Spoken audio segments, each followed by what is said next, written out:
మంత్రులను అధికారులను బండరాలతో కొట్టిస్తారా అధ్యక్ష? ఇది మంచి పద్ధత?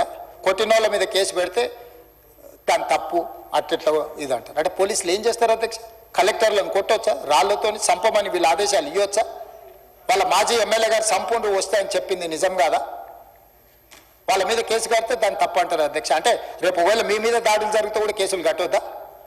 ఒకవేళ మీరు ఎక్కడైనా పర్యటనకు పోయినరు, సేమ్ అట్లనే అక్కడ కొంతమంది ప్రజలు మాకు పరిశ్రమలు కావాలి, పరిశ్రమలు పెట్టాలి అడ్డుకుంటున్నందుకు మిమ్మల్ని కూడా బండరాలతో కొడతామని మీ కార్ల మీద బండరాలు ఎత్తేసి మిమ్మల్ని చావు బతుకుల మధ్యలో పరిగెత్తిచ్చాను అనుకో ప్రజలు, అప్పుడు కూడా నేను కేసు పెట్టొద్దా? మరి చెప్పండి ఆ మాట.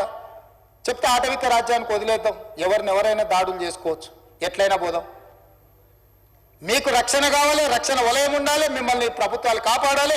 కానీ ప్రభుత్వంలో 24 గంటలు పనిచేసే అధికారులను మేము కాపాడొద్దా? రెవెన్యూ సిబ్బందిని కానీ ఇతర శాఖ సిబ్బందిని మేము కాపాడొద్దా? దాడులు చేసిన దుర్మార్గుల మీద కేసులు కట్టొద్దా? ఎట్లా అధ్యక్ష చెప్పండి? దాడి అనేది దాడే. నీకు నిరసన తెలపడానికి ఇందిరా పార్క్ ఓపెన్ చేసినాం కదా ధర్నా చేయడానికి, మీరు మూసేస్తే ఇందిరా పార్క్ వచ్చి ధర్నా చేయండి, కూర్చోండి, నిరసన తెలపండి.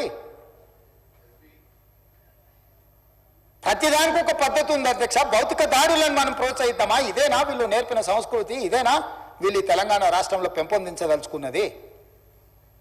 చేయొద్దా తెలంగాణను అభివృద్ధి? పరిశ్రమలు రావద్దా? పెట్టుబడులు పెట్టొద్దా? నిరుద్యోగ యువకులకు ఉద్యోగ ఉపాధి అవకాశాలు ఇవ్వొద్దా? ఈ విద్యార్థులకు చదువు చెప్పొద్దా? యంగ్ ఇండియా స్కిల్స్ యూనివర్సిటీ వద్దా? యంగ్ ఇండియా స్పోర్ట్స్ యూనివర్సిటీ వద్దా? Young India integrated residential schools వద్దా? ఏం చేయాలో మీరు చెప్పండి అధ్యక్ష. వాళ్ళని చెప్పమని వచ్చి చంద్రశేఖరరావు గారిని రమ్మని పెద్దల్ని. నేను మాటిస్తున్న అధ్యక్ష తమ ద్వారా చంద్రశేఖరరావు గారికి, నా సభ్యులందరికీ నేను చెప్తున్నా, వారిని వచ్చి వారి గౌరవానికి భంగం కలిగించము, హుందాగా వ్యవహరిస్తాము, వారి అనుభవాన్ని రంగరించి సలహాలు సూచనలు ఇవ్వమనుండి 100% ఈ ప్రభుత్వం వారు సహేతుకమైన సలహా సూచనలు ఇస్తే పాటించడానికి సిద్ధంగా ఉన్నాము. అనుభవం కలిగినోడు కాబట్టి చెప్పమని ఉండ్రి. నేను ఏది చెప్పను, నువ్వు ఏది చేస్తే దాన్ని చేయని అను కాళ్ళలో కట్టబెడతా, నేను కింద పడేస్తానంటే ఎట్లా అధ్యక్ష? ఏం చేయాలి? నాకున్న పరిష్కారం ఏందో మీరు చెప్పుండ్రు అధ్యక్ష. నాకు కూడా మీరన్న దశాదిశ నిర్దేశం చేయరు. ఇట్లా చేసేటోళ్ళను ఏం చేయాలో ఒకసారి మీరు చూసి. ఈరోజు మనకు అమెరికా, సౌత్ కొరియా నుంచి పర్యటన నుంచి తెచ్చిన పెట్టుబడులే కాదు అధ్యక్ష, ఐటీ దిగ్గజాలైన గూగుల్ కానీ మైక్రోసాఫ్ట్ ఈరోజు వ్యాపారాలను విస్తరించిన అధ్యక్ష. హైదరాబాద్లో ఏఐ ఆధారిత యాక్సిలేటర్ సెంటర్ నెలకొల్పేందుకు గూగుల్ ఒప్పందం చేసుకుంది అధ్యక్ష. మైక్రోసాఫ్ట్ కంపెనీ 15,000 కోట్ల పెట్టుబడులతో రీసెర్చ్ అండ్ డెవలప్మెంట్ హబ్ నెలకొల్పింది అధ్యక్ష. HCL, ఇన్ఫోసిస్, విప్రో కంపెనీలు తమ క్యాంపస్లను విస్తరించాయి. కాగ్నిజెంట్ సంస్థ 15,000 అదనపు ఉద్యోగాలను ఈరోజు చేసింది. FedEx, ZF life tech, Marriott లాంటి పెద్ద కంపెనీలు గ్లోబల్ కేపబిలిటీ సెంటర్లను ఇక్కడ ఏర్పాటు చేస్తున్నాయి. ఇటీవలనే బయోటెక్లో ప్రపంచంలో పేరెనికైన ఆమ్జెన్ ఈరోజు అమెరికా బయట మొట్టమొదటిసారి పెట్టుబడులు పెట్టింది హైదరాబాద్లో. 6,000 మంది ఉద్యోగస్తులతో ప్రారంభించారు అధ్యక్ష. నేనే స్వయంగా వెళ్ళినా. లెన్స్కార్తో నిన్నమనని మా మిత్రుడు శ్రీధర్ బాబు గారు 1,500 కోట్ల రూపాయలతోని కళ్ళద్దాల కంపెనీ ఈరోజు పెట్టుబడులు పెట్టింది అధ్యక్ష.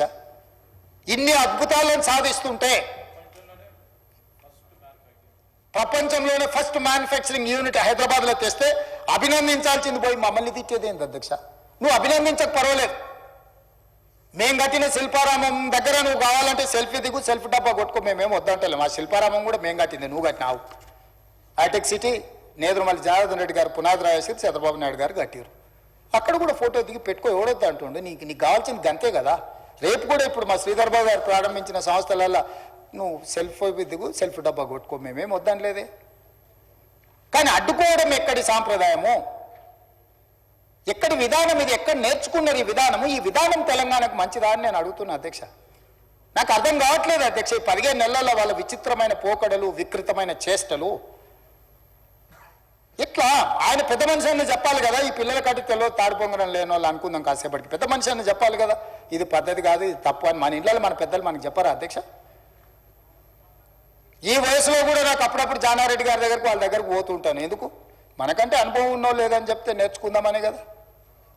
మీ ఇంట్లోనే అనుభవం కలిగిన వాళ్ళు ఉన్నప్పుడు నువ్వు కూర్చోబెట్టి చెప్పొచ్చు కదా చంద్రశేఖరరావు గారు. మేమేం వద్దంటలేమే, చేయమనే అడుగుతున్నాం కదా. అదేవిధంగా అప్పుల గురించి మాట్లాడుతున్నారు అధ్యక్ష. అప్పుల గురించి ఒక మాట చెప్పాలి అధ్యక్ష. తెలంగాణ వచ్చినాక అప్పులు చేసిరని మా బట్టి విక్రమార్క గారు వైట్ పేపర్ రిలీజ్ చేశారు. వైట్ పేపర్ రిలీజ్ చేసిన దాంట్లో 7,71,000 కోట్ల రూపాయల అప్పుల గురించి మాట్లాడారు. అయితే మీరు డిసెంబర్ తర్వాత మీరు చేసిన అప్పులు అందులో కలిపిరు అన్నాడు. నేను మా రామకృష్ణారావు గారిని అడిగిన, ఏంటండి విషయం అని వారు కంప్లీట్గా లెక్క తీసి నాకు ఒక లెక్క తీసి ఇచ్చారు అధ్యక్ష. ఇది official on record. If they wanted to challenge I'm there. నేనున్నా ఛాలెంజ్. అవుట్ స్టాండింగ్ డెబిట్స్ 1/12/2023 నాటికి అప్పులు 6,69,257 కోట్లు.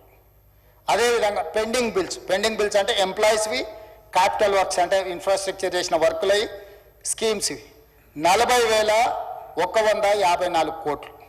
అదేవిధంగా అదర్ పెండింగ్ బిల్స్ అంటే డిస్కామ్స్కి, ఎనర్జీ డ్యూసు, సింగరేణి ఇట్లాంటి సంస్థలలో ప్రభుత్వం, రాష్ట్ర ప్రభుత్వం వాళ్ళ దగ్గర కొన్నది. డిస్కామ్స్ ప్రైవేట్ సంస్థలు లాంటివి అంటే గవర్నమెంట్కి వాళ్ళు సపరేట్ ఎంటిటీ కార్పొరేషన్స్. సింగరేణి ఒక కార్పొరేషన్, అది ప్రైవేట్ ఎంటిటీని. అట్లే విధంగా SC/ST సబ్ప్లాన్ బ్యాక్లాగ్ పేమెంట్స్ 1,09,740 కోట్లు. ఇవి మొత్తం కలిపితే చంద్రశేఖరరావు గారు డిసెంబర్ 7, 2023 నాడు అధికారాన్ని బదలాయించిన రోజు 8,19,151 కోటి. ఇది నికరమైన లెక్క.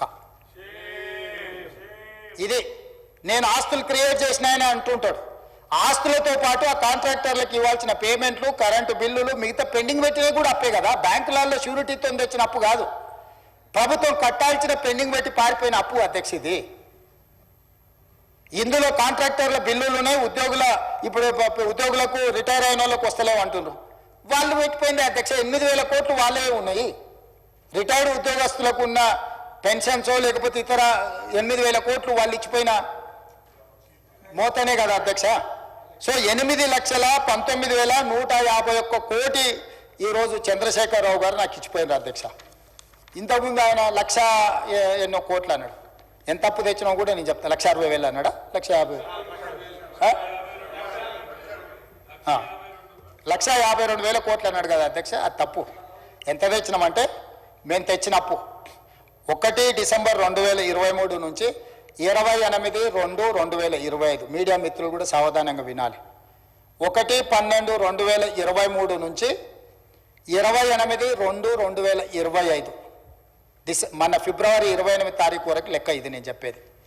1,58,041 కోటి అప్పు తెచ్చినాం అధ్యక్ష. నేను, మా ఉప ముఖ్యమంత్రి, మా మంత్రివర్గ సభ్యులను కలిసి మేము తెచ్చిన అప్పు. ఇందులో ప్రిన్సిపల్ అమౌంట్ పెయిడ్ అంటే చంద్రశేఖరరావు గారు చేసి పెట్టిన అప్పుకి మేము చెల్లించింది 88,591 కోటి. మళ్ళీ చెప్తున్నా అధ్యక్ష, చంద్రశేఖరరావు గారు తెచ్చిన అప్పులకు అసలు 88,591 కోటి మేము చెల్లించినాం. అదేవిధంగా మిత్తి 1/12/2023 నుంచి 28/2/2025 వరకు 64,768 కోట్ల రూపాయలు మిత్తి చెల్లించినాం అధ్యక్ష. అసలేమో 88,591 కోట్లు, మిత్తి 64,768 కోట్లు. మొత్తం కలిపి సరాసరి 1,53,359 కోట్లు చంద్రశేఖరరావు గారు చేసిన అప్పుకు అసలు మిత్తి కలిపి 15 నెలల్లో మేము చెల్లించినాం అధ్యక్ష. నిక్కరంగా మేము చేసిన అప్పు 4,682. వారు పెట్టిపోయిన లయబిలిటీని, వారు మాకు అందించిన ఒక జాడ్యాన్ని అప్పులు చెల్లించడం కోసం, అసలు చెల్లించడం కోసం, మిత్తి చెల్లించడం కోసం మళ్ళీ అప్పులు చేసి ఆ అప్పులను చెల్లించాల్సిన పరిస్థితి. ఈరోజు మేము చెల్లించింది పక్కన పెట్టి 1,52,000 కోట్లు అప్పు చేసిండ్రు, లేకపోతే 1,20,000 కోట్లు అప్పు చేసిండ్రు. మా మీద బురద చల్లే ప్రయత్నం చేస్తున్నారు. నీకు కన్ఫ్యూజన్ అక్కర్లేదు హరీష్ రావు గారు, లెక్క పక్కాగా చెప్తున్నా. 1,58,042 కోటి మేము అప్పు చేసినాము. నువ్వు నీ మామగారు చేసిన అప్పుకు అసలు 88,591 కోటి, మిత్తి 64,765 కోట్లు, మొత్తం కలిపి 1,53,359 కోట్ల రూపాయలు మేము చెల్లించినాము. ఇక ఈ రెండు కలిపితే ఒకవేళ నీ వాదననే కరెక్ట్ అయితే, హరీష్ రావు గారి వాదననే మేము చేసిన అప్పు కరెక్ట్ అయితే, ఈరోజు తెలంగాణ అప్పు ఎంత ఉండాలి అధ్యక్ష? మేము చెప్పిన అంటే వాళ్ళ కాంట్రాక్టర్లకు పెండింగ్ పెట్టిపోయింది, వాళ్ళు డిస్కామ్లకు, సింగరేణికి పెండింగ్ పెట్టిపోయింది పక్కన తీస్తే 6,69,257 కోట్లు.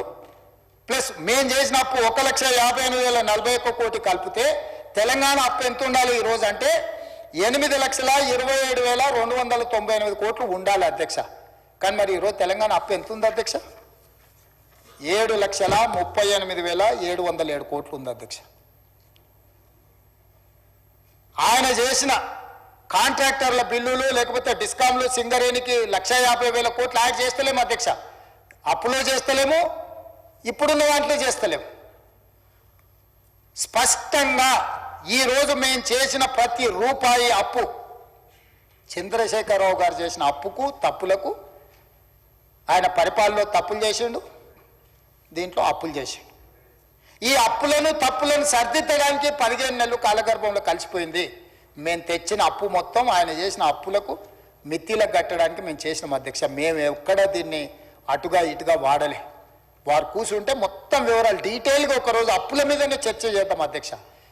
మీరు సమయం ఇవ్వండి, విడగొట్టి మాట్లాడదాం. ఏ సబ్జెక్టుకి ఆ సబ్జెక్టు. వ్యవసాయం ఒకరోజు తీసుకుందాం, మహిళలది ఒకరోజు తీసుకుందాం, నిరుద్యోగ యువకులు ఒకరోజు చర్చ తీసుకుందాం, ఒకరోజు అప్పుల మీద చర్చ తీసుకుందాం. అవసరమైతే రాత్రి 1 వరకు కాదు, నా తెల్లవారుజాము 4 వరకు కూడా సభ నడుపుదాం అధ్యక్ష, తమరు అనుమతిస్తే. అన్ని డీటెయిల్స్ నేను చెప్తాను అధ్యక్ష. నేను పారదర్శకంగా ఉండదలుచుకున్న అధ్యక్ష. అబద్ధాల పునాదుల మీద రాష్ట్ర ప్రభుత్వాన్ని నేను నడపదలుచుకోలేదు. మేము ఆకాశ సౌధలు నిర్మించదలుచుకోలేదు. వాస్తవాలను ప్రజలకు చెప్పదలుచుకున్నాం, వాస్తవాలను ప్రజలకు వివరించదలుచుకున్నాం. మేము చేసింది చెప్తాం, చేయండి ఏదని ఉంటే ఏ రకంగా వాటిని చేయడానికి ప్రయత్నం చేస్తాం ప్రజలకు వివరిస్తాం అధ్యక్ష. మా బాసులు ప్రజలే అధ్యక్ష. మా బాసులు ఫామ్ హౌస్లు ఉన్నోళ్ళు కాదు, దొరలమని విర్రవీగటోళ్ళు మా బాసులు కాదు. దళితులు, గిరిజనులు, ఆదివాసులు, తండాలలో, గూడాలలో, మారుమూల పల్లెల్లో ఉన్న బలహీన వర్గాలు, మైనారిటీ వర్గాలు మా బాసులు. వాళ్ళకు మేము జవాబుదారీ అధ్యక్ష. వాళ్ళు మా బాసులు, వాళ్ళకు నేను సమాధానం చెప్తా అధ్యక్ష. చిన్న వయసులో నాకు ఒక గొప్ప అవకాశాన్ని ఇచ్చి ఇక్కడ కూర్చోబెట్టిన ప్రజలకు నేను జవాబుదారీ అధ్యక్ష. కానీ అడ్డగోలుగా మాట్లాడుతున్నప్పుడు వాస్తవాలను నేను చెప్పకపోతే ఇది తెలంగాణ సమాజానికి మేలు కాదని ఈరోజు నేను నిర్ణయం తీసుకొని అన్ని వివరాలు బయట పెడుతున్నా అధ్యక్ష. నేను సిద్ధం అధ్యక్ష. చంద్రశేఖరరావు గారు రమ్మని, వారంత అనుభవం లేదు, వారంత వయసు లేదు, వాదనలో ఓడించమని ఉండే అధ్యక్ష. ఎన్ని అబద్ధాలు చెప్తాడు ఆయన, చేతనైన అనుభవానంతా రంగరించి అబద్ధాలు చెప్పమని. నాకున్న పరిమితమైన జ్ఞానంతో నేను నిజాలు చెప్తా అధ్యక్ష. చూద్దాం నిజం గెలుస్తుందో అబద్ధం గెలుస్తుందో. వారు అప్పుడప్పుడు వచ్చేసిండు అంటారు. వచ్చేసిండు. కురుక్షేత్రం తెలుసు కదా మహాభారతంలో అధ్యక్ష. కురుక్షేత్ర యుద్ధంలో దుర్యోధనుడు మడుగులో దాక్కున్నాడు అధ్యక్ష. యుద్ధంలో పరిస్థితులను చూసి మడుగులో దాచుకుంటే మడుగులో నుంచి కూడా శ్రీకృష్ణుడు బయటకు రప్పించిండు అధ్యక్ష. దుర్యోధనుడు కూడా అప్పుడు బయటకు వచ్చింది. ఏం జరిగింది? ఓటమి అవమానంతో ఫామ్ హౌస్లో పండుకున్నాయన బయటకు రప్పించే శక్తి మాకు లేదనుకుంటున్నారా అధ్యక్ష? కావాలనుకుంటే ఎప్పుడైనా రప్పిస్తాం అధ్యక్ష. అట్లనే మనం రప్పించి కూర్చోబెట్టి. అదేవిధంగా అధ్యక్ష, ప్రజాస్వామ్యం గురించి మాకు చెప్పబోతున్నారు. ఈ దేశ ప్రజలకు స్వతంత్రం కావాలని ప్రజలు అడగకంటే ముందే కాంగ్రెస్ పార్టీ ఆ విధానాన్ని తీసుకొని తెల్ల దొరల మీద పోరాటం చేసి దేశానికి ప్రజాస్వామ్యం తెచ్చింది అధ్యక్ష.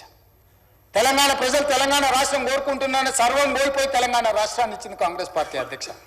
తెలంగాణ రాష్ట్రం వచ్చిన తర్వాత ఇనుప కంచెలతోటి ప్రగతి భవన్ చుట్టూత పహారాలు ఉంటే డిసెంబర్ 7 నాడు మధ్యాహ్నం మేము ప్రమాణ స్వీకారం చేసే లోపల ముళ్ళ కంచెల్ని బద్దలు కొట్టించి దొరల గడికి జ్యోతిరావు పూలే భవన్గా మార్చి పేదలు ప్రతిరోజు అక్కడికి వచ్చేటట్టు, వందలాది మంది అక్కడికి వచ్చి తమ విజ్ఞాపన పత్రాలు ఇచ్చేటట్టు దాన్ని అత్యంత చిత్తశుద్ధి కలిగిన డాక్టర్ చిన్నారెడ్డిని ప్లానింగ్ కమిషన్ వైస్ చైర్మన్ చేసి వారంలో 2 రోజులు అక్కడ కూర్చొని మొత్తం వ్యవస్థను ఏర్పాటు చేసి ప్రజా సమస్యలను పరిష్కరించడానికి ఒక వేదికగా మార్చిన చరిత్ర మాది అధ్యక్ష.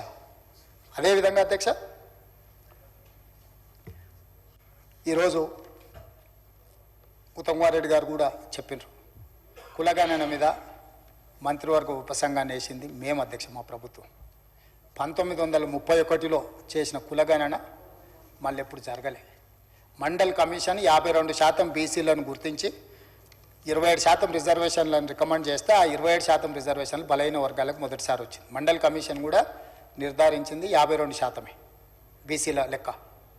చంద్రశేఖరరావు గారు చేసిన సమగ్ర కుటుంబ సర్వేలో 21% బీసీలు అన్నాడు, 51% బీసీలు అన్నాడు, 18% ఎస్సీలు అన్నాడు, 10% ఎస్టీలు అన్నాడు, 12% మైనారిటీలు అన్నాడు. ఇవన్నీ లెక్క కట్టి ఓసీలు 21-22% చెప్పి మొత్తం ఒక లెక్కేసి 100% అని పెట్టిండు. మైనారిటీలకు సపరేట్ లెక్క చూపించలేదు అధ్యక్ష.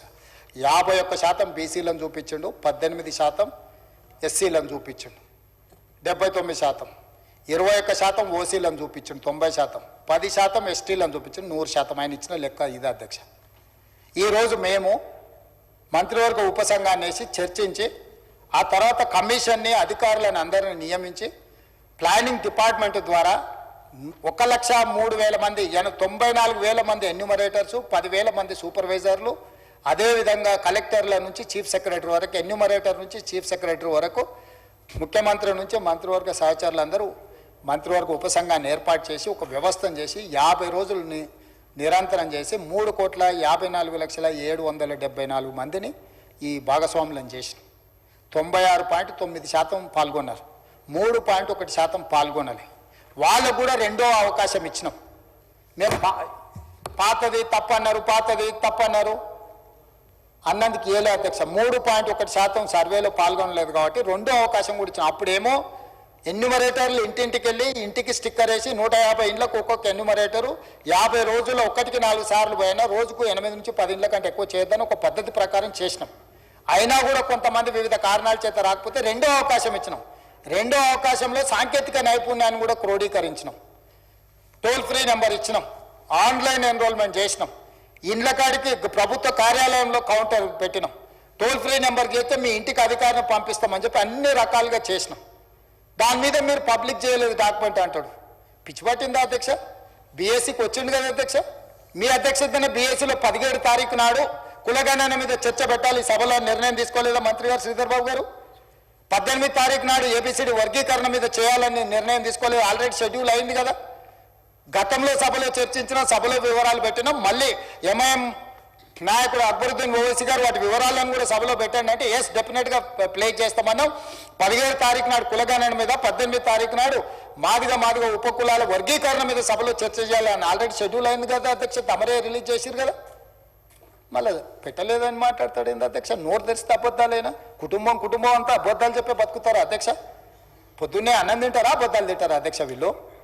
అంటే అబద్ధాల మీద జిఎస్టీ లేదని చెప్పి ఎంతైనా మాట్లాడతారా అధ్యక్ష? ఈసారి కలిసినప్పుడు మా మహేశ్వర్ రెడ్డి గారిని రిక్వెస్ట్ చేస్తున్నాం, మోడీ గారిని అడిగి అబద్ధాల మీద కూడా ట్యాక్స్ పెట్టండి జిఎస్టీ అని చెప్పి అబద్ధాలకు కూడా జిఎస్టీ వేస్తే కానీ వీళ్ళు అబద్ధాలు మానేటట్లేరు అధ్యక్ష. ఎందుకంటే ఇంత అడ్డగోలు అబద్ధాలు ఏంది అధ్యక్ష? ఎక్కడి విధానం ఇది? అందుకే కులగణన మీద, మాదిగ ఉపకులాల వర్గీకరణ మీద, 30-35 సంవత్సరాలు వర్గీకరణ మీద, 100 సంవత్సరాలు కులగణన మీద ఉన్న సమస్యలకి మా ప్రభుత్వం శాశ్వతమైన పరిష్కారం చూపించింది.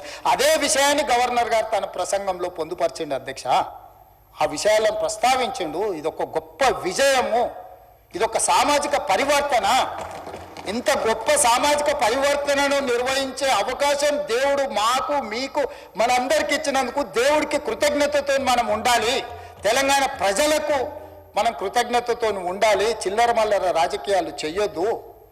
ఇవాళ బలహీన వర్గాల లెక్క ఈ కులగణన, సామాజిక ఆర్థిక రాజకీయ కులగణన సర్వే తప్పైతే 42% బీసీల రిజర్వేషన్లు రావు. ఆ 42% బీసీల రిజర్వేషన్లను తిరస్కరించడానికే ఈ లెక్క తప్పు అంటున్నారు. తప్పుడు లెక్క ఉంటే రిజర్వేషన్లు రావు అధ్యక్ష. తప్పుడు లెక్క అని చెప్పడంలో కుట్ర దాగి ఉన్నది. ఇక ఒక ఆయన ఏదో మాట్లాడిండు, మీ ఎమ్మెల్సీ అంటుండు. ఆ ఎమ్మెల్సీ మీ గురించి కూడా చాలా మాట్లాడిండు. వాటన్నిటి నిజమైతే ఇది కూడా నిజమని తీసుకుందాం.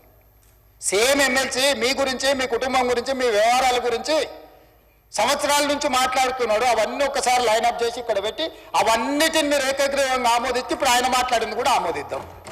ఇక ఆయననే ప్రాతిపదికగా తీసుకుందాం.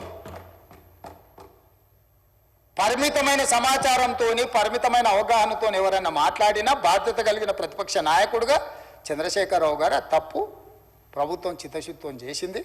సరే, మాకేదో భయం ఉండి మేము పాల్గొనలేదు. మా వివరాలు మేము బయటికి చెప్పం, ఎందుకంటే లెక్క తెలిస్తే సమస్య వస్తుందని. ఏమన్నా లెక్క పత్రాలు, ఆస్తులు ఇవి తెలిస్తే ఆ రోజు రేవంత్ రెడ్డి గారు వద్దు అన్నారు. ఆ రోజు నువ్వు ఎవరిని నియమించినావు వాడికి తెలియదు, వచ్చినోడు ఇంటికి వచ్చినోడు దొంగోడో మంచోడో తెలియదు. ఎవరితో చెప్పించినావు లెక్క చెప్పు. ఇవాళ మొత్తం ప్రభుత్వ ఉద్యోగులు, టీచర్లు, ప్రభుత్వ సిబ్బందితో చేపించి మా బట్టి విక్రమార్క గారు ప్లానింగ్ డిపార్ట్మెంట్ చేయించింది. ఎవరిని పడితే వాడిని ఇంట్లోకి దోలలే. మేం చేసిన దానికి, మీరు చేసిన దానికి ఆకాశం అంత అంతరం ఉంది. మేము పక్కాగా పకడ్బందీగా ప్రభుత్వ ఉద్యోగస్తులను పెట్టి చేసినాం. నువ్వు చేసిన వాళ్ళు ఎవరో వివరాలు చెప్పు. 12 గంటలలో ఇన్ని కోట్ల మందిని లెక్కలు రాసుకొచ్చిన వాళ్ళు వివరాలు ఏడునో చెప్పు. ఇవాళ ప్రతి ఎన్యూమరేటర్ వివరాలు మా బట్టి గారు ఇస్తారు, ప్రతి డేటా ఎంట్రీ ఆపరేటర్ వివరాలు ఇస్తారు. దాదాపుగా 1,40,000 మంది ప్రాసెస్లో భాగస్వామ్యమయ్యారు. 1,40,000 మంది యొక్క వివరాలు ప్రభుత్వంలో ఏ హోదాలలో వాళ్ళు ఉద్యోగాలు చేస్తారో వాటన్నిటినీ మేము చెప్తాం అధ్యక్ష, ఇస్తాం. నువ్వు చేసిన వాళ్ళ వివరాలు చెప్తావా? నువ్వు ఓన్ చేసుకుంటావా? పోనీ ఇప్పుడు సమగ్ర కుటుంబ సర్వే ఏదైతే ఉందో దాన్ని టేబుల్ చేస్తా నేను, ఎస్ ఇది మేము చేసాం ఇది కరెక్ట్ అని చెప్తాడా? మాదిగా ఉపకులాల్లో తెలంగాణ రాష్ట్రంలో ఉన్నది 59. ఆ సుఖమైన ఆయన లెక్క చేస్తే 82 కులాలు తేలినాయి. ఏడికెళ్ళి తేవాలి అధ్యక్ష మిగతా కులాలు? ఎవరు తేవాలి? ఇంకా మా దామననే చెప్పాలి మరి ఆ కులాలు ఎక్కడి నుంచి వచ్చిన తెలంగాణ రాష్ట్రంలో. ఈ ఆయన లెక్కలు ఇక సరే అదొకటి. అదేవిధంగా తెలంగాణ సంస్కృతి అధ్యక్ష, ఎప్పుడైనా తెలంగాణ భాష పట్ల, తెలంగాణ సంస్కృతి పట్ల, తెలంగాణ సాంస్కృతికోత్క ఉద్యమం చేసిన వాళ్ళ గురించి ఎప్పుడైనా ఆలోచన చేసిండా అధ్యక్ష? మేం చేసినాం అధ్యక్ష. అందుకే తెలంగాణ ఉద్యమంలో సమిధలైన తెలంగాణ ఉద్యమాన్ని ఉవ్వెత్తున ప్రజలలోకి తీసుకెళ్లిన గొప్ప వ్యక్తులను గుర్తించి ఆ గొప్ప వ్యక్తులైన గద్దర్, గూడ అంజయ్య, బండి యాదగిరి, అందశ్రీ, సుద్దాల అశోక్ తేజ, గోరెట వెంకన్న, పాశం యాదగిరి, ఎక్క యాదగిరి, టి జయరాజులను తామరపత్రం ఇచ్చి ₹1 కోటి ఇచ్చి ఒక 300 గజాలు ఒక గుర్తింపు, మేమున్నాం మిమ్మల్ని గుర్తించడము, ప్రజల కోసం సర్వం త్యాగం చేసిన మిమ్మల్ని తెలంగాణ సమాజం మరవలేదు, ఈ సమాజం ఎప్పటికీ మిమ్మల్ని గుర్తు పెట్టుకుంటుంది అని చెప్పి ఈరోజు వాళ్ళని గుర్తించడం అధ్యక్ష. 10 ఏళ్లలో ఒక్క రోజైనా నీకు మనసు వచ్చిందా వీళ్ళ పేర్లు ఉచ్చరించడానికైనా? అదే గద్దరన్న ప్రగతి భవన్ ఎదురుగొచ్చి కూర్చుంటే గంటల కొద్ది ఎర్రటి ఎండ కూసబెట్టినవు తప్ప లోపలికి అనుమతించినవా? ఇవాళ ఆ గద్దరన్నను తెలంగాణ సమాజ ఉద్ధారకుడి కింద మేము గుర్తించి గద్దర్ అవార్డ్స్ను ప్రకటించిన మా చరిత్రకు నీ చరిత్రకు పోలికేంది, పొంతనేందని నేను అడుగుతున్నా అధ్యక్ష. అదేవిధంగా ఉద్యమంలో అందశ్రీ పాడిన రాసిన గేయం జయ జయ హే తెలంగాణ, తెలంగాణ ఉద్యమాన్ని, తెలంగాణ రాష్ట్రాన్ని సాధించడం ఎంత క్రియాశీలక పాత్ర పోషించింది అధ్యక్ష. 10 సంవత్సరాలు రాష్ట్రీయ గీతంగా ఎందుకు ఆమోదించలేదు అధ్యక్ష వారు పెద్దలు? తెలంగాణ జాతి పట్ల, తెలంగాణ ప్రజల పట్ల, తెలంగాణ కవులు కళాకారుల పట్ల నీ గౌరవమే ఉండుంటే, నిజంగానే తెలంగాణ రక్తం నీలో ప్రవహించి ఉంటే, తెలంగాణ గుండె, తెలంగాణ ప్రజల ప్రతిస్పందన నీ గుండెలో ఉండి ఉంటే జయ జయ హే తెలంగాణను ఎందుకు రాష్ట్ర గీతంగా నువ్వు తీసుకురాలేదని నేను అడుగుతున్నా అధ్యక్ష. మొదటి సంవత్సరంలోనే జయ జయ హే తెలంగాణను రాష్ట్ర గీతంగా తీసుకొచ్చి అందశ్రీని గౌరవించుకున్న చరిత్ర మాది, మాకు నీకు పోలికేందని నేను అడుగుతున్నా అధ్యక్ష.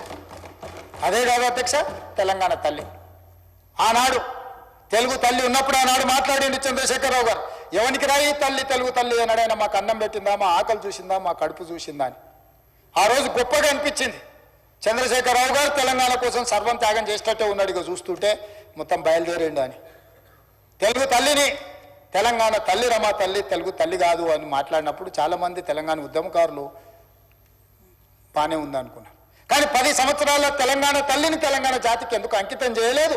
ప్రజా పరిపాలన జరిగే సచివాలయంలోకి తెలంగాణ తల్లి ఎందుకు రాలేదు అని నేను అడుగుతున్నా అధ్యక్ష. 10 ఏళ్ళు నువ్వు చెయ్యని పనిని ఈనాడు తెలంగాణ తల్లిని డాక్టర్ బాబాసాహెబ్ అంబేద్కర్ సచివాలయం లోపల ప్రతిష్ఠిస్తే నీకెందుకు దుఃఖము, నీకెందుకు బాధ? పల్లెల్లో, గూడెల్లో, మారుమూల పల్లెల్లో ఉండే తెలంగాణ తల్లి మీ అమ్మ, మా అమ్మ, మా మంత్రులు, మా పేదవాళ్ళ తల్లి ఎట్లుంటుందో చూడంగానే కన్న తల్లిలాగా టీవీతో దర్పంతో తెలంగాణ మట్టి వాసనలు వెదజల్లే తెలంగాణ తల్లిని ప్రతిష్ఠించుకుంటే కూడా మీకు దుఃఖం ఎందుకని నేను అడుగుతున్నా అధ్యక్ష. ఈ తెలంగాణ ప్రజలను ఆశీర్వదించడానికి తెలంగాణ తల్లి ఉండొద్దా? ఒకవేళ ఉండాలనుకుంటే 10 ఏళ్ళు నువ్వు ఎందుకు చేయలేదు? ఆ తెలంగాణ తల్లిని ప్రతిష్ఠించుకున్న విషయాన్ని గవర్నర్ గారు ప్రస్తావిస్తే గవర్నర్ గారి ప్రసంగాన్ని తప్పుపట్టే ఆలోచన ఇదేమైనా మంచిదా అని నేను అడుగుతున్నా అధ్యక్ష. కాలేజీ కళాక్షేత్రం వరంగల్లో మొదలుపెట్టి గాలికి వదిలేస్తే కళాక్షేత్రాన్ని పూర్తి చేసింది మేము కాదా? పొంగులేటి శ్రీనివాసరెడ్డి గారు, సీతక్క గారు, కొండా సురేఖ గారు అడుగుతూ పోయి కూర్చొని ఆ పనిని పూర్తి చేయించింది మేం కాదా? ఇన్ని 15 నెలల్లో ఇన్ని విషయాలలో అభివృద్ధి మేం సాధిస్తే నీకు చెప్పడానికో వినడానికో ఇష్టం లేకపోతే నువ్వు మౌనంగా ఉండు కొంతకాలం. ఒకవేళ మేమేం వద్దంటలేదు, కానీ ఈరోజు ఎందుకు ఈ విధంగా వ్యవహరిస్తున్నాడు చంద్రశేఖరరావు గారి పార్టీ అని నేను అడుగుతున్నా అధ్యక్ష. నేను ఒకరే మాట చెప్పదలుచుకున్నా అధ్యక్ష. ఈ సందర్భంగా గవర్నర్ గారి ప్రసంగం, ఎస్ మా పార్టీ కార్యాచరణ, మా ప్రభుత్వ నిర్ణయాలు, ఏ గవర్నర్ గారి ప్రసంగమైనా అధికారంలో ఉన్న పార్టీ యొక్క ప్రణాళికను వాళ్ళ యొక్క అభివృద్ధి ఆలోచనలనే గవర్నర్ గారి ప్రసంగంలో ఉంటుంది. అందుకే ఏ విషయాలలో మనకు భిన్నాభిప్రాయాలు ఉన్నా గవర్నర్ గారి ప్రసంగం పట్ల భిన్నాభిప్రాయాలు ఉండొద్దు. ఒకవేళ భిన్నాభిప్రాయాలు ఉంటే పరిపాలన పరమైన అంశాలే ఉండాలి తప్ప గవర్నర్ గారిని కించపరిచే విధంగా ఉండకూడదు. ఇది మంచి సాంప్రదాయం కాదు. గవర్నర్ గారు కలిస్తే తప్పు పడతారు, ప్రధానమంత్రిని కలిస్తే తప్పు పడతారు, ఢిల్లీకి వెళ్తే తప్పు పడతారు, భూసేకరణ చేస్తే తప్పు పడతారు, ఉద్యోగ నోటిఫికేషన్లు ఇస్తే తప్పు పడతారు, కొత్త నగరాన్ని నిర్మించుకుంటే తప్పు పడతారు, మూసి ప్రక్షాళన చేస్తే తప్పు పడతారు. ప్రజలందరికీ ఈ ప్రభుత్వం మీద కోపం ఉంది, ఈ ప్రభుత్వం మీద కోపం ఉంది అంటారు. ఎందుకు కోపం ఉంటుంది అధ్యక్ష? ఆడబిడ్డలకు ఎందుకు కోపం ఉంటుంది అధ్యక్ష నా పట్ల? ఈ 15 నెలల్లో ఒక్క రూపాయి కూడా పెట్టకుండా 5,000 కోట్ల రూపాయలు ఆడబిడ్డలకు ఆర్టీసీ బస్సులో ఉచితంగా ప్రయాణం చేసినందుకు, అమ్మవారింటికి వెళ్ళినా అమ్మవారిని దర్శించుకోవాలన్నా ఆర్టీసీ బస్సులో ఉచిత ప్రయాణం కల్పించినందుకు నా పట్ల ఆడబిడ్డల కోపం ఉంటుందా? 1000 ఆర్టీసీ బస్సులు కొని ఆడబిడ్డల్ని కోటీశ్వరులను చేసి వాళ్ళను ఆర్థిక స్తోమతతో నిలబెట్టినందుకు ఆడబిడ్డలకు నా మీద కోపం ఉంటుందా? అదాని అంబానీలు చేసే వ్యాపారమైన సోలార్ పవర్ 1000 మెగావాట్ల ఆడబిడ్డలకు ఇచ్చినందుకు నా మీద ఆడబిడ్డల కోపం ఉంటుందా? వాళ్ళ పిల్లలు చదువుకుంటున్న పాఠశాలల్లో అమ్మ ఆదర్శ పాఠశాల పెత్తనం వాళ్ళ చేతికి ఇచ్చినందుకు నా మీద కోపం ఉంటుందా? 200 యూనిట్లు ఉచితంగా కరెంట్ ఇచ్చినందుకు నా మీద కోపం ఉంటుందా? ఆడబిడ్డలకు ఎందుకు నా మీద కోపం ఉంటుంది అధ్యక్ష? ఆడబిడ్డలకు పెట్రోల్ బంపులు ఇచ్చిన అధ్యక్ష, మర్చిపోయినా, నారాయణపేటలో ప్రారంభించిన ప్రతి జిల్లా కేంద్రంలో మొట్టమొదట ఆడబిడ్డలు పెట్రోల్ బంకులు పెట్టి నడుపుకునే విధంగా ఆడబిడ్డలను ఆర్థికంగా నిలబెట్టినందుకు నా మీద కోపం ఉంటుంది అధ్యక్ష. అదేవిధంగా ఇందిరా మహిళా శక్తి పేరు మీద భవనాలు జిల్లాల పరంగా మొత్తం ఇచ్చినందుకు నా మీద ఆడబిడ్డలకు కోపం ఉంటుందా? ఎందుకు ఉంటుందని అడుగుతున్నా అధ్యక్ష. విద్యార్థులు, నిరుద్యోగ యువకులకు నా మీద కోపం ఉంది అంటున్నారు. ఎందుకుంటుంది అధ్యక్ష? మొదటి సంవత్సరంలోనే 57,924 ప్రభుత్వ ఉద్యోగాలు ఇచ్చినందుకు నా మీద యువకుల కోపం ఉంటుందా? గ్రూప్ 1 పరీక్షలు 15 ఏళ్లలో నిర్వహించకపోతే నిర్వహించిన నా మీద 563 గ్రూప్ 1 అధికారుల పోస్టులు ఇచ్చినందుకు నా మీద ఉంటుందా? గ్రూప్ 2 పోస్టులు ఈరోజు ఇస్తున్నందుకు నా మీద కోపం ఉంటుందా? గ్రూప్ 3 పోస్టులు ఇచ్చినందుకు నా మీద కోపం ఉంటుందా? డిఎస్సి ఉద్యోగాలు ఇచ్చినందుకు నా మీద కోపం ఉంటుందా? పోలీస్ స్కూల్ నిర్మించినందుకు నా మీద కోపం ఉంటుందా? Young India integrated residential schools పెట్టినందుకు దళితుల, గిరిజనులకు, ఆదివాసులకు నా మీద కోపం ఉంటుందా? యంగ్ ఇండియా స్పోర్ట్స్ యూనివర్సిటీని పెట్టినందుకు నా మీద కోపం ఉంటుందా? అకాడమీ పెట్టినందుకు నా మీద కోపం ఉంటుందా? యంగ్ ఇండియా స్కిల్స్ యూనివర్సిటీ పెట్టినందుకు నా మీద కోపం ఉంటుందా? ఇన్ని ఈ యువకుల కోసం మెస్ ఛార్జీలు 40% పెంచినందుకు ఆ పిల్లలకు నా మీద కోపం ఉంటుందా? 200% ఆడబిడ్డల కాస్మెటిక్ ఛార్జెస్ పెంచినందుకు నా ఆడబిడ్డలకు, నా చెల్లెళ్లకు నా మీద కోపం ఉంటుందా? ఎందుకు ఉంటుందని నేను అడుగుతున్నా అధ్యక్ష. నా రైతులకు, తెలంగాణలో ఉండే రైతులకు, లక్షలాది మంది రైతులకు, 25,35,000 మంది రైతులకు 20,617 కోట్ల రూపాయలు 2 లక్షల వరకు రుణమాఫీ చేసినందుకు రైతులకు నా మీద కోపం ఉంటుందా? రైతులు పండించిన పంట సన్న వడ్లకు 500 రూపాయల బోనస్ ఇచ్చినందుకు నా మీద కోపం ఉంటుందా? దేనికోసం నా మీద కోపం ఉంటుంది అధ్యక్ష? ఇందిరమ్మ ఇండ్లు 4.5 లక్షల ఇండ్లు పేదల కాన్స్టిట్యున్సీకి 3,000 ఇచ్చి 25,000 కోట్ల రూపాయలు ఖర్చు పెడుతున్నందుకు పేదలకు నా మీద కోపం ఉంటుందా అధ్యక్ష? యూనివర్సిటీలు 14 యూనివర్సిటీలకు ఎస్సీ, ఎస్టీ, బీసీ, మైనారిటీ అందరినీ వైస్ ఛాన్సలర్గా నియమించినందుకు నా మీద కోపం ఉంటుందా? విద్యా కమిషన్ వేసినందుకు నా మీద కోపం ఉంటుందా? వ్యవసాయ కమిషన్ వేసినందుకు నా మీద కోపం ఉంటుందా? రేషన్ కార్డ్స్ ఎన్నో ఏళ్ళ నుంచి రేషన్ కార్డు లేకపోతే కొత్త రేషన్ కార్డులు ఇచ్చినందుకు నా మీద కోపం ఉంటుందా? సిలిండర్లు 500కి ఇచ్చినందుకు కోపం ఉంటుందా? ఎందుకు కోపం ఉంటుందని నేను అడుగుతున్నా అధ్యక్ష. చెప్పండి. నా మీద కోపం మీకుంటుంది. మీ కుర్చీ గుంజుకున్నాను కోపం ఉంటే, మీకు అధికారం కోల్పోయిన దుఃఖంలో మీకు కోపం ఉండొచ్చు. నిన్న మొన్న సోషల్ మీడియాలో భూభారతి మీరు ధరణి పేరు మీద వేల లక్షల ఎకరాలు కొల్లగొట్టినందుకు, ప్రక్షాళన చేసి భూభారతి తెచ్చినందుకు, పేదల భూములు పేదలకు ఇవ్వాలన్నందుకు నా మీద కోపం ఉంటుంది. దేనికి నా మీద కోపం ఉంటుంది అధ్యక్ష? పేడ్ ఆర్టిస్టులను తెచ్చి పార్టీ ఆఫీసులో పెట్టి వాటిని రికార్డ్ చేసి సోషల్ మీడియాలో పెడితే, వాళ్ళ మీద పోలీసులు కేసు కడితే మీకు దుఃఖం వస్తుంది. అసలు ఈ భాష ఆ సోషల్ మీడియాలో పెట్టినట్టు ఒకసారి చూడండి అధ్యక్ష. 2014-15లో కొత్తగా ఎమ్మెల్యేలు ప్రమాణ స్వీకారం చేసినప్పుడు TV9లో ABNలో ఏదో వెటకారంగా ఒక చిన్న సన్నివేశాన్ని వేస్తే వాటిని సంవత్సరం పైన ఈ రాష్ట్రంలో బ్యాన్ చేసిండు అధ్యక్ష. రవి ప్రకాశం జైల్లో పెట్టిండు, కృష్ణ మాదిగని జైల్లో పెట్టిండు, చాలామంది జర్నలిస్టులు. ఇవాళ జైలుకు పోయిన అమ్మాయి కూడా SC/ST కేసులు ఆ రోజు ఎస్సీలను అవమానించింది, జైలుకు పోయి వచ్చిన అమ్మాయి. ఎవరు జర్నలిస్టు అని నేను అడగదలుచుకున్న అధ్యక్ష, జర్నలిస్టులని వేదిక మీద నుంచి. INPR లేకపోతే DAVP ఆమోదించిన పత్రికలు, ప్రసార సాధనాలు, వాళ్ళు ఇచ్చే ID కార్డులు ఉన్నోళ్ళు జర్నలిస్టులా? ఎవడు పడితే వాడు ఏదో ఒక ట్యూబ్ పెట్టుకొని మమ్మల్ని రాజ్యంగా అధ్యక్ష. ప్రజా జీవితంలో ఉన్నాం కాబట్టి నిజంగా ఓపిక పడుతున్నాం అధ్యక్ష. రక్తం మరుగుతుంది. ఏంది భాష అది అధ్యక్ష? కుటుంబ సభ్యులను అంతేసి మాటలు అంటుంటే అసలు మీరు మనుషులా అని నేను వాళ్ళని అడగదలుచుకున్నా అధ్యక్ష. మీకు భార్య బిడ్డలు లేరా? తల్లిదండ్రులు లేరా? మీ అమ్మనో, నీ చెల్లినో, నీ భార్యనో ఈ రకంగా మాట్లాడితే నువ్వు ఇంతవా అని నేను అడుగుతున్నా. ట్విట్టర్లో పెట్టినోని, అరెస్టును ఖండించినోని. నా భార్య నా బిడ్డను తిడితే నాకు నొప్పి అవుతుంది, కానీ నీకు ఒక ఆడపిల్లను అవమానిస్తుంటే నీకు నొప్పి కాదా? ఏ సంస్కృతిలో ఉన్నారని నేను అడుగుతున్నా అధ్యక్ష. తోడుకలు తీస్తే అధ్యక్ష, ముఖ్యమంత్రిగా చెప్తున్న ఒక్కనొక్కని బట్టలు పదేసి రోడ్డు మీద తిప్పిస్తా అధ్యక్ష. రాజకీయాలు ప్రజా జీవితంలో ఉన్న మేము విమర్శించండి, విశ్లేషించండి, మా గురించి మాట్లాడండి. ఆడబిడ్డల గురించి, ఇంట్లో ఉన్న ఆడోళ్ళ గురించి మాట్లాడే సంస్కృతి ఎక్కడి నుంచి వచ్చింది అధ్యక్ష? తెలంగాణ సమాజం ఇదేనా? రజాకర్లకు, నిజాంలకు, భూస్వాములకు, పెత్తందారులకు వ్యతిరేకంగా పోరాటం చేసిన స్ఫూర్తి ఓ రామ్జీవ్ గోండ్, కొమరం భీమ్, ఓ చాకలి ఐలమ్మ, ఈ ప్రాంతంలో దొడ్డి కుమరయ్య, ఓ సర్దార్ సర్వాయి పాపన్న గౌడు ప్రాతినిధ్యం వహించిన ప్రాంతం ఇది అధ్యక్ష. ఇది ఒక చైతన్యమైన ప్రాంతం. ఈ చైతన్యమైన ప్రాంతంలో ఎదిరించి నిలబడ్డాడు మునగాడు. ఆధిపత్యాలకు వ్యతిరేకంగా నిలబడి కొట్లాడిన గడ్డ ఇది. ఈ సంస్కృతిని మొత్తం సర్వనాశనం చేసి ఒక విష సంస్కృతిని నోటికొచ్చింది మాట్లాడి వాటిని పోస్టు చేయించి ఏం పైశాచిక ఆనందం అని నేను అడుగుతున్నా అధ్యక్ష. వాళ్ళు తిట్టిన తిట్లకు నా పేరు తీసి మీ పేరు రాసుకోండాడా? మీకు అన్నం తినబుద్ధి అవుతుందో నేను చూస్తా. తెలంగాణ రాష్ట్ర ముఖ్యమంత్రి అయితే బలహీనం అయిపోయినట్ట అధ్యక్ష? అట్లా అనుకుంటుర్రా? ఓపిక పట్టిన అధ్యక్ష, నేను మర్యాదకుంటున్నా. మీకు ఎంతమంది ఉన్నారో తెలియదు. నాకు చికాకు వచ్చిందని తెలిస్తే లక్షలాది మంది పిల్లలు రోడ్డు మీదకి వచ్చి బట్టలిప్ప తీసుకొడతారు అధ్యక్ష ఒక్కడినొక్కడిని. నేను వద్దంటున్నా కాబట్టి, చట్టాన్ని గౌరవిస్తా కాబట్టి, చట్టాల పట్ల, శాసనాల పట్ల, ఈ భారత రాజ్యాంగం పట్ల మాకు సంపూర్ణమైన విశ్వాసం, నమ్మకం ఉంది కాబట్టి ఏమనుకుంటూ ఊరుకుంటున్నాం అధ్యక్ష. అది మా చేతగాని ధనం కాదు. చంద్రశేఖరరావు గారు, నీ పిల్లలకు చెప్పు, ఇది మంచిది కాదు, నువ్వు అనుకుంటున్నావేమో ఇట్లా ఏదో చేస్తే మానసికంగా కుంగదీసి దెబ్బతీసి రాజకీయంగా ప్రయోజనం పొందుదామని నువ్వేమైనా కలలుగా అంటే నువ్వు అనుకుంటున్నావేమో. అట్లా కుదరదు చంద్రశేఖరరావు.